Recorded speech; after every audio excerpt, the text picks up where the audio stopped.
Welcome back to the podcast. Doing an on-location episode today at Parnassus Books in downtown Ketchikan. Pretty nice to be in a different spot. Usually go to friends' house, but this is pretty nice. I have Dave Kiffer, the mayor of Ketchikan, and a fourth-generation Ketchikanian. What did we decide? Wethead. Oh, perfect. I like that. I'm sure you've been asked more than once. Oh yeah, no, we've gone around that. If I refer in some of my writings to Ketchikanian, people know it's Ketchikanite. And if I refer to Ketchikanite, they go, no, it's Ketchikanian. It just goes, it's something we love to argue about because there is no answer. Yeah, and it's one of those inconsequential things that there's no need to get too upset. Yep. So you've been writing for Sit News for how long? About 20 years. I think I started in 2003. Okay. So almost 20 years. And then you were also, I guess, the ambassador to the Bridge to Nowhereville. Was that for Newsweek? Yeah. Back when that all happened, I was the borough mayor. I just become the borough mayor. And, of course, they wanted someone locally to respond to the fact that the Governor Palin had canceled, actually hadn't canceled the bridge, but had canceled the plans for the bridge, putting it into another holding pattern, which lasted indefinitely, and now we have no bridge. Got a nice road back there, though. It's a lovely road, indeed, to nowhere. And someday, hopefully, we'll be able to use that road to develop over there, because one thing that hasn't changed is that when it comes to flat land, Gravina is where it's at. Yeah, for sure. I look back at my great-grandfather and some of the other folks who were some of the founders of Ketchikan. I think I understand why they located on the Rivalries side because of the creek and all that. Mm-hmm. But man, there's no land. Yeah. And you just go across the bay there, and there's plenty of land. Yeah. So was I don't know. I've heard random things throughout, and so this is not going to be an official historical lecture. This is not UAS sanctioned or anything like that. But I think it was Mike Rath that was talking about farms on some parts of Gravina before you could get that. So what was that about? Absolutely. Actually, in the earlier days of Ketchikan, the 20s and 30s, even in the teens, there were actually some families that lived over there, most notably the Stenslin family. They had, I think, 300 acres. And they had a variety of things, produce and things they sold to people in Ketchikan. Huh. Of course, in those days, Ketchikan had its own dairies. There were 3 or 4 dairies, so you had fresh milk and fresh cream, but you also had fresh vegetables, some from there, and also several other folks had farms up the Unic River, mm-hmm. the bishops and others. And there was a fair amount of fresh produce and dairy in the community. Mm-hmm. And so, yeah, there were farms over on Gravina where the airport is now and south of there. Yeah. Huh. That would have been earlier or before the part of Roosevelt's New Deal brought some people up into the Mat-Su Valley. Right. And I don't know, it was maybe 10 or so years ago that Matt Newscombe finally, that dairy up there. Finally went out. Yeah. I think they're going to turn it into a brewery or something like that. It's a big old... The biggest challenge, and there were actually, like I said, dairies and dairy cows in the area from the teens on probably into the late 40s or early 50s. And what happened was it just became hard to ship the feed for the cows, and there were a variety of stevedoring strikes on the West Coast, and it just became not as feasible. Now, when I was growing up, there still was a company called Crystal Dairy, which provided relatively fresh milk, but it wasn't from local cows. Gotcha.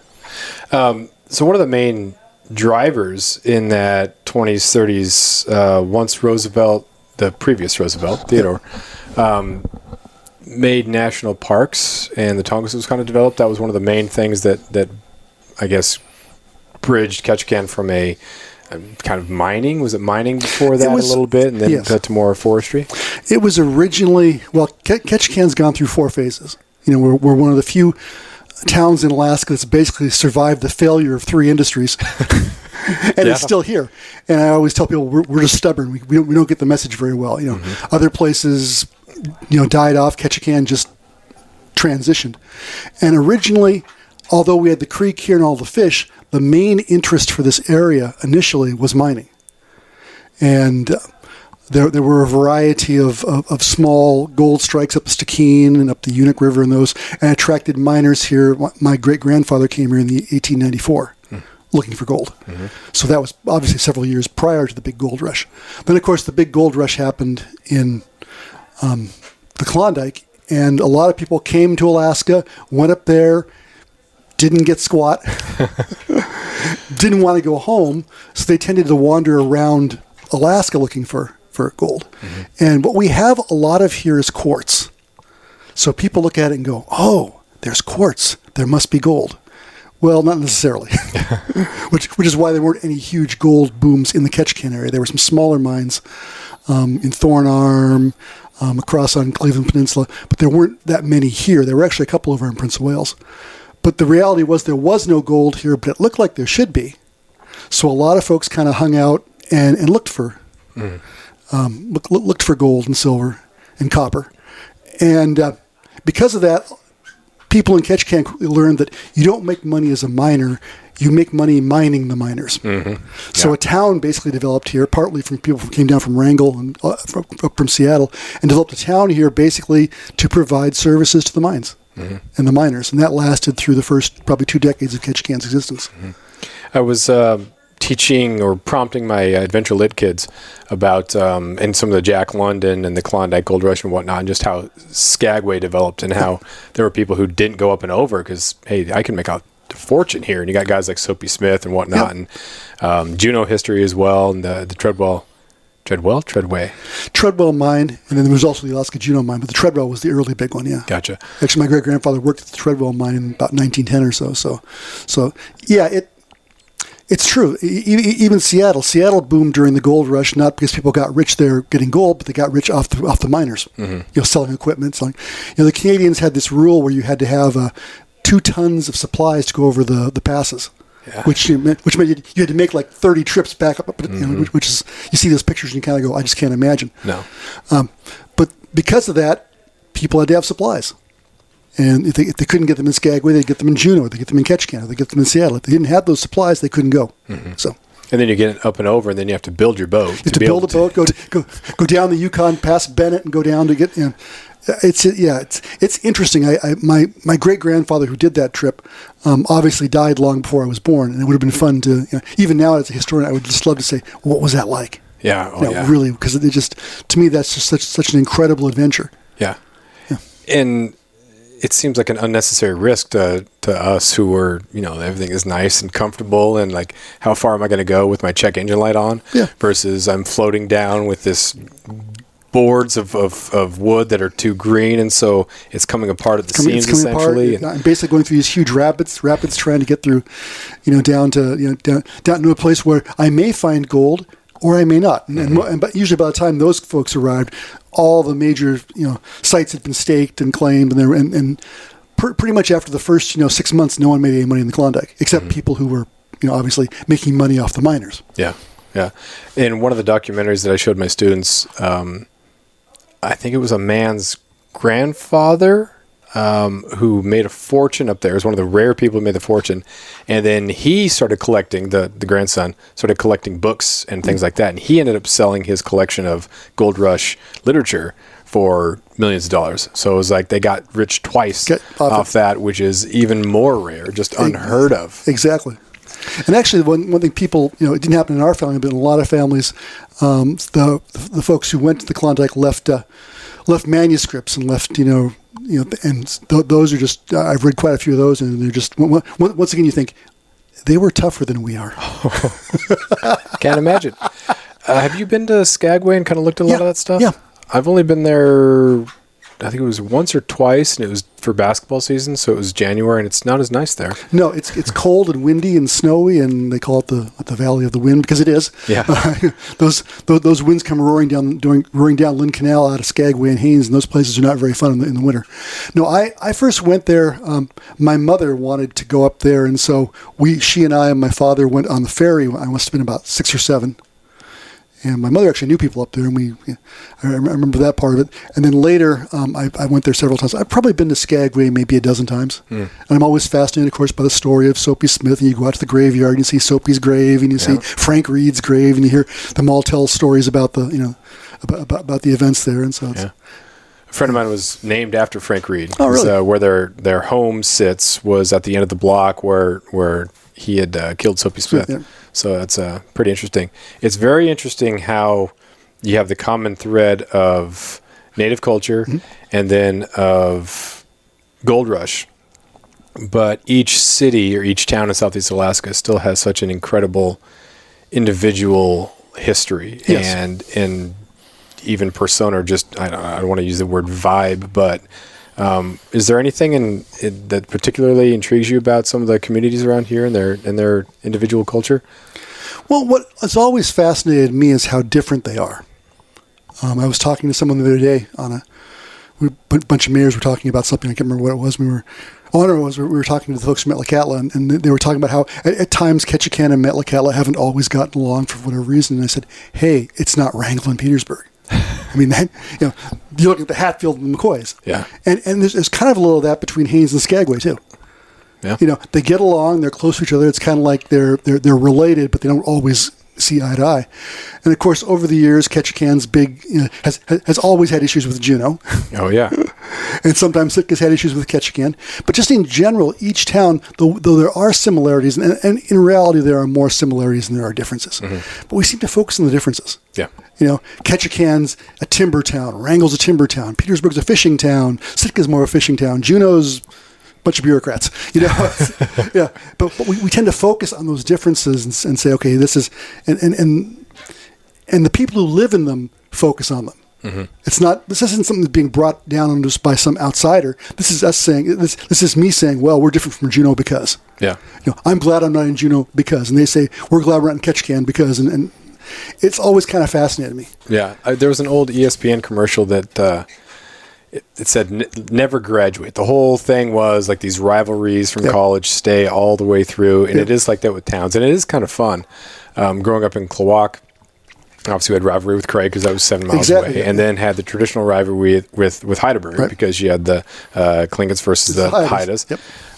And we were pretty good with Ketchikan because it was kind of the big town, but they were a lot more approachable and friendly. But Juneau didn't seem to acknowledge that we existed. No, well, Juneau barely acknowledges the Ketchikan exists. And I was at a meeting just a couple days ago with a bunch of Southeast officials. And frankly, these people in Juneau are ones I like.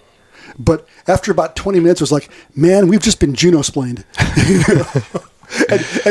that happens. Of course, it always amuses the heck out of me when anyone on POW refers to Ketchikan as the big city. Mm-hmm. It's like, seriously? The rat race. Yeah.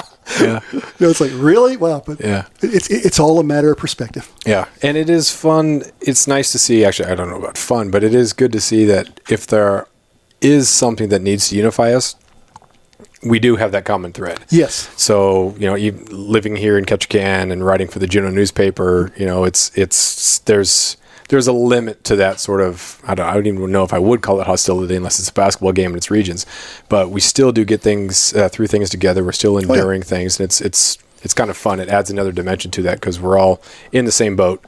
And as much as we may be irritated with Juneau and vice versa, we both hate Anchorage more. 100%. 100%. So that's, Yeah. Well, that was, I think, one of the things with Juneau is that it's such a big school before they split with Thunder Mountain, such a big school, and they measure their success by how they competed with the Anchorage schools, which Ketchikan being a third of the size or whatever it was. Right. And same thing with Sitka. We were just aiming for Juneau, and we would want to beat Juneau's JV as a basketball team. And so there's, that's just what you grow up. You grow up with that, and it wasn't necessarily that they disregarded us as much as they just had their eyes on something bigger because they had different opportunities. Right. And there was probably a 20-year period there where, from past the 70s into the 80s, 90s, where sports-wise, Ketchikan was not as competitive with Juneau as it had been. I mean, in some sports, yes, in swimming, wrestling, but in general, we were not as competitive as we had been. And for decades, it had always been, Ketchikan versus Juneau.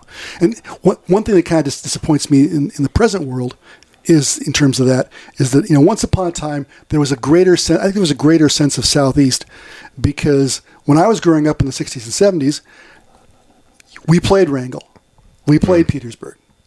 They always these really tall Norwegian kids. There was always one kid who was like 6'8", and it's like, where did he come from? We played Juneau. We didn't play Craig or Klawock or Heidelberg very occasionally. We played Mount Edgecombe. We played Metlakatla, of course. There was no team in Skagway there. I remember we played Haynes.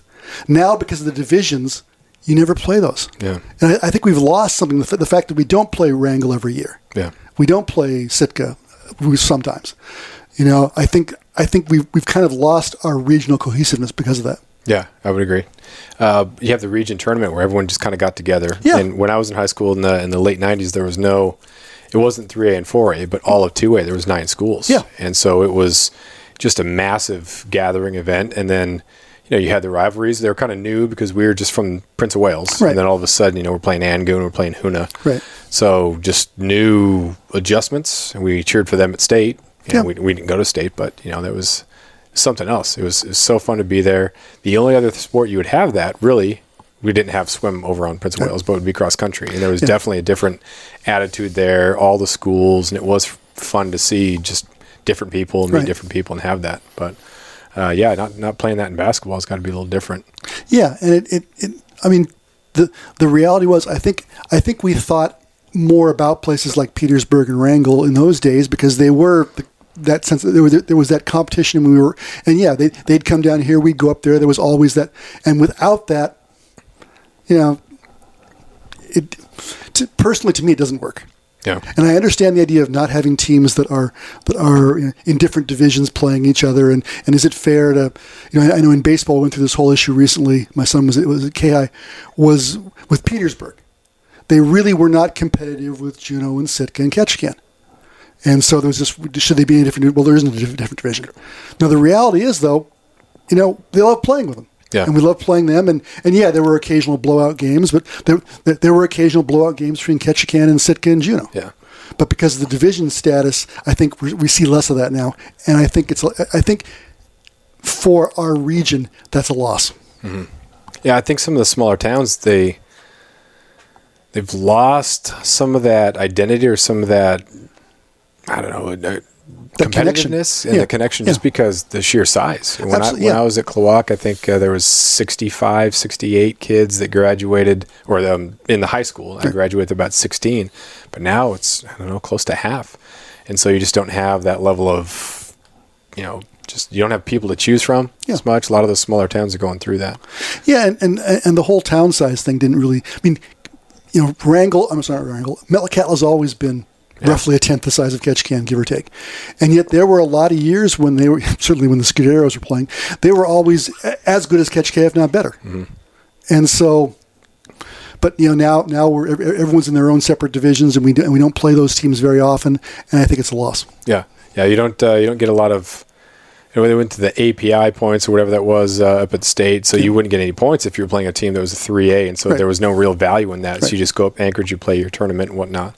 But I remember a couple of times when Coach scheduled Metlakatla on the road. Like, why are we going there? It's going to be so rough, man. We're going to get destroyed.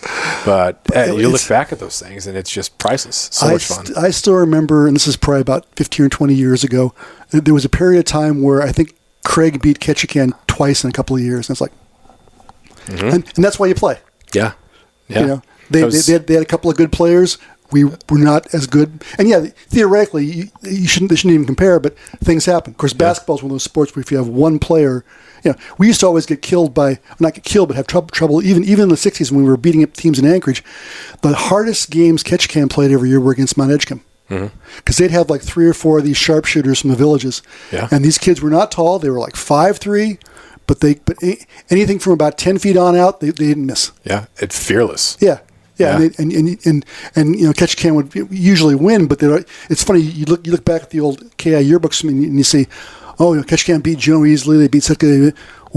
They beat Mount Edgecombe by 3 points. It was always a battle. Yeah, you always get that team, that Craig team with Freddie Hamilton and Ray Duville, and that seemed like back when the crossover game at the region tournament meant a little bit more. Yes. Now it's a little bit more about, hey, we don't want anybody to get injured, and so it's kind of a highlight reel sort of thing. And I don't know if they got rid of that, it probably wouldn't be a bad thing. But I don't think they would miss anything because you really say, well, we are the regional champions. Well, no, because you're right, people aren't seriously playing it. Yeah, it's like the Pro Bowl in the NFL. Don't hurt me.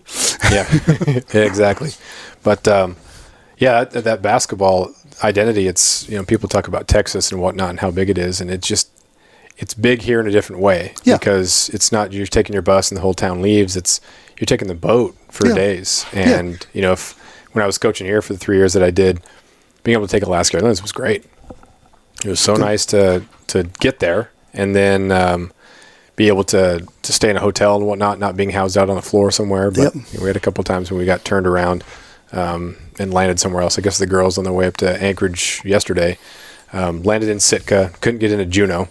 And so they rather than overshooting Juneau, they turned all the way back to Ketchikan because they didn't have fuel to get all the way to Anchorage. Interesting. So, but yeah, I'd never heard of this before, but you know how kids talk. So back to Ketchikan, refueled, and then got all the way back up there and got to Anchorage and then to the airport or to the hotel at 2 a.m. or something like that. But that's just... I ended up in Whitehorse one time because they kept trying to land in Juneau, and they went back to Sitka and couldn't land there, and they basically burned all their fuel trying to land in Juneau.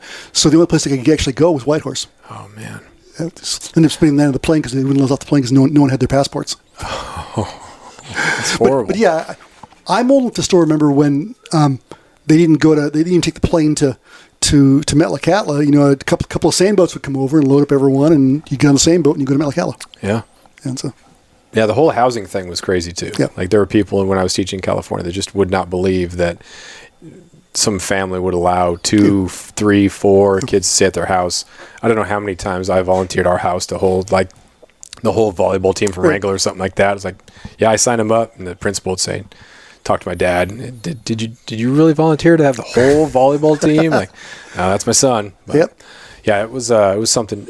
I read somewhere. Again, this is who knows.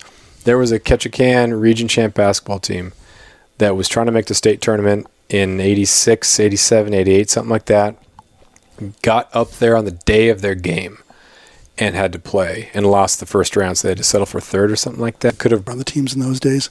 And I remember that would have been a little after my time. I mean, obviously, I graduated in 77, but by 82, I was back in Ketchikan, and I was actually working for the Daily News, and I worked for the Daily News for like 4 or 5 years there. But by 85, I'd gone, 84, I was back in Boston. So I remember hearing about that. I know those teams in those years were strong. They were better. I mean, it was kind of interesting because they were like I said before, there was kind of a void there where Juneau won all the time. There was a period of time, though, when in the mid-'80s when KI was strong, and they were beating Juneau and beating Sitka. Yeah. And I suspect they probably would have still had trouble with Anchorage because, frankly, half the time you go up there, it's like, KI, our center is 6'4". Anchorage or Diamond or Bartlett or wherever they're... East. Their guards are 6'5". Yeah. I still remember... I remember the first Clark Cochran tournament. It must have been in 77. I think it was my senior year. And KI was in it, and there were also teams from down south. And the big team was from Mercer Island, and they were the state 5A champions in Washington, so they were really good. Mm-hmm. And KI had them in the first, one of the early round games. And at that point, I think our tallest guy might have been Sean Richardson, who was maybe 6'3", 6'4". He was the center. Our forwards were 5'10", 6 feet. We had guards who were shorter than that.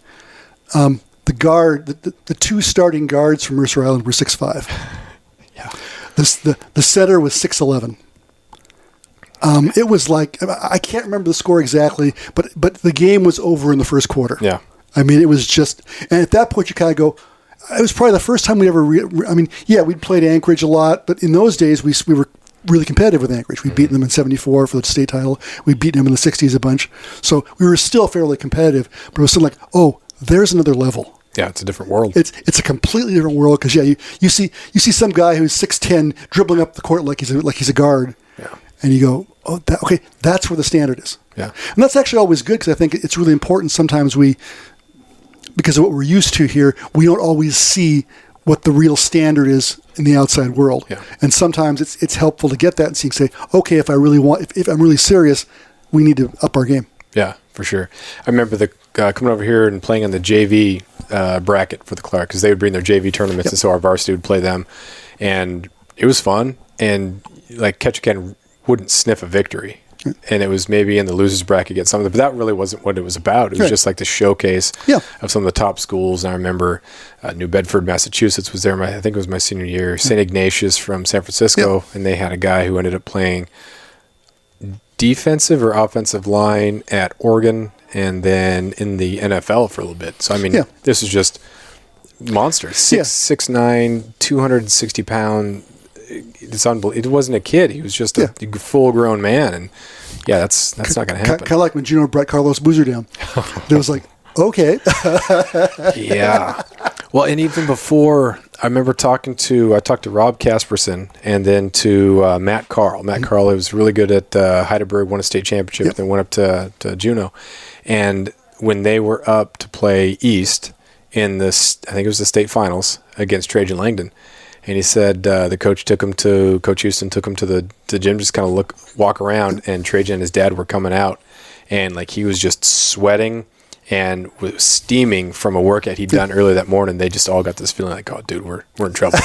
And of course they got destroyed. Right. Then the Boozer years, and that was just that glimpse of this is something else. And Carlos was a 6'9", but he was shooting threes in high school. Right. And it was Krzyzewski that turned him into a post.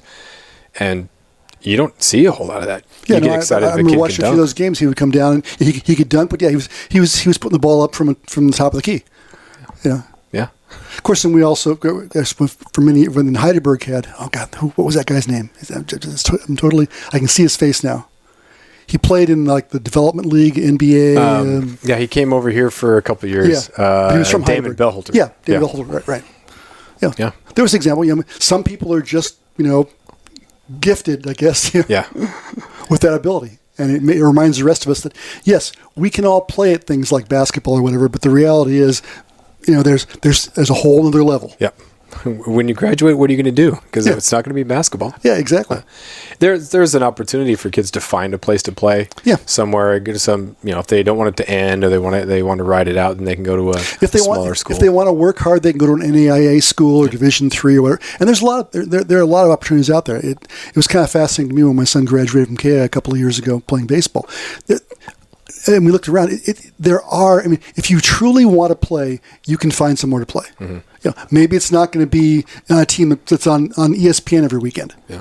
But you can still do that. Yeah. And I always tell people they need to go as far, if they're really serious about whether it's sports, music, anything like that, they need to go as far as they can. Because the worst thing in the world is to sit around 20 years later and say, well, if I could have. Yeah, I mean, for me when I was in high school, it was music. And basically, I went to Los Angeles, and I went to the best school down there, and I spent 3 years getting my teeth kicked in. And that's okay. I became a lot better, but I also learned that here was the level, and I kind of got up toward it. I never quite reached what the level was, but I know that. Yeah. And that's really valuable 40 years later to say, I gave it my best shot. Didn't quite make it. That's okay. Yeah. And I see too many kids from here will just kind of, not take that chance. And it always makes me sad when I see them later saying, well, I should have. Well, yeah, you should have. Yeah. Because you never know. You can't. Even in sports, even people who don't always have the greatest talent or natural ability can make it. I mean, I was just thinking of the kid from here who kind of made a name for himself in street ball and stuff. Jesse LeBeau. Yeah. I mean, Jesse from he was not in school when I was there, and I didn't cover them, so I didn't really see him play a lot. He was obviously a good player. But I don't think anyone would look at him in high school and said, "Oh, that kid's going to make a living as a basketball player." No. So if you really had that desire, you've got to see what happens. Yeah. Well, we lost the region championship game my freshman year, my brother's senior year. One of our starters came down on a fan's leg during pregame warmups and broke his leg. So we lost on a last-second shot to Craig. And my brother, he was our all-everything player, he said that this is not it. This is not how I'm going to end my basketball career. Right. So he went to college in George Washington University and didn't make it his first year. Second year, he took a charge from a 7'2" Russian and 7 or 8 stitches in his mouth, whatever. But the coach was like, wow, this guy Yeah, he's on the team. Yeah. Like, he's not good enough to play, but we need that sort of angle. So Yeah. he ended up being the Rudy type thing. And so I've talked to some kids and I've said, do you want to play in college or do you want the college basketball experience? Would you rather go to a larger school and experience kind of the whole spectacle, or do you want to play? And that's another decision you have to make. Trying to walk on or preferred walk on or something like that and be the last guy on the bench. That's awesome too. Yeah. It just depends on what you want to do and if Right. you want to go with it. And if you're at peace with it being over, then it's over. Yeah. But I was trying to think back to the Clark Cochran tournament, and when did it become boys and girls?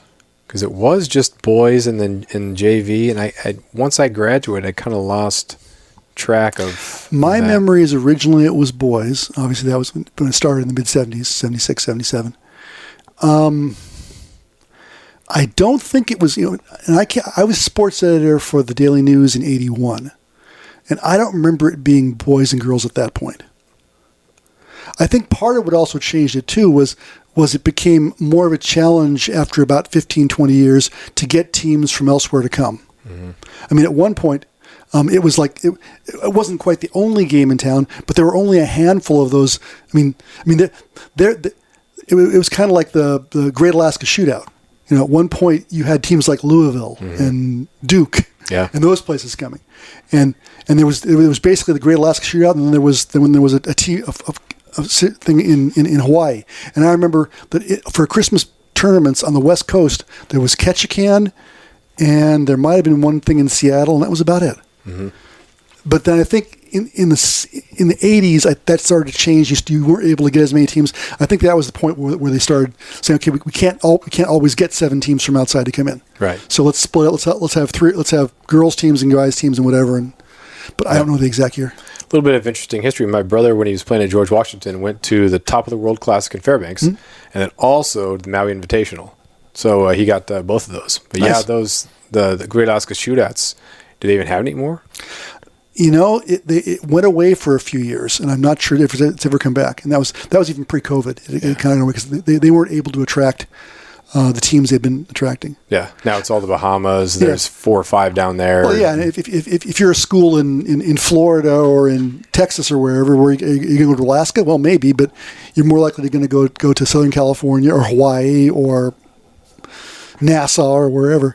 It was funny because one year when I was working back in Boston, actually when I was going to school finishing up my degree, I actually got to come back for the Great Alaska Shootout because the team I was going to a college in Boston called Northeastern, and they went to the Alaska thing, and so my editor said, go back with them and write a story about being in Alaska. Nice. So I did that, and that was they had a player named Reggie Lewis, who was sadly he had heart issues and he died. Celtics. Yeah. Yeah. So first round pick of the Celtics, was actually a star for a couple of years, and literally was doing warm ups one day and just tipped over. Yeah. That wasn't too long after Hank Gathers. Yeah, right? exactly. It was actually maybe 3 or 4 years. Yeah.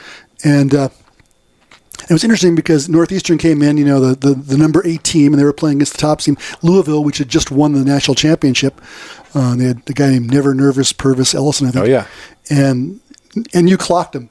I mean, just and primarily because I think that particular game, Lewis had like 25 points, but he had like 20 assists, and they just that was kind of like the high watermark for Northeastern, and then they kind of after that. But yeah.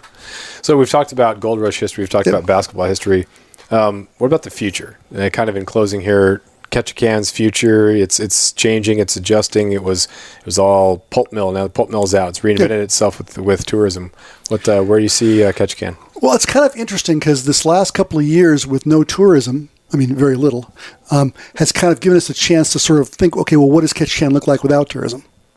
I'm not sure we want to go there. I think we want to still have tourism, but I think it also showed us that after a fashion, we can get by in certain ways. I remember growing up, it was all about the timber industry.